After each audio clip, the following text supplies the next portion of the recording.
ఇప్పుడు ఇప్పుడు మనం ఈ స్టూడియో లోపలికి వచ్చామండి, నా కాళ్ళకు షూ లేదు, మన ఇద్దరం కలిసి గుడికి వెళ్దాం, షూ వేసుకెళ్ళాం, చెప్పులు వేసుకెళ్ళాం, ఇది మన సంప్రదాయం అండి. అక్కడ ఆయన ఉన్న ప్రదేశంలో కింద అపరిశుభ్రమైన వాతావరణం అండి. అంటే నోటితో చెప్పకూడని వస్తువులు, అంటే వాడి పడేసిన వస్తువులు కింద పడిపోయి ఉన్నాయండి. కాలు పెట్టడం కూడా కష్టం ఇంకా అక్కడ.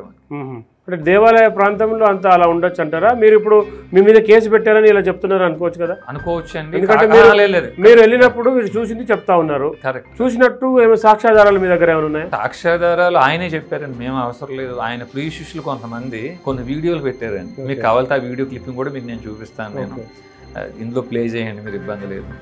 ఒక శిష్యుల్లో ఒక ఆయన, నేను రంగరాజన్ గారికి ఇట్లా దాడి జరిగిన తర్వాత ఇన్ని రోజులు అయ్యాక ఎందుకు స్పందిస్తున్నానని మీరు అందరూ అడగొచ్చు నన్ను.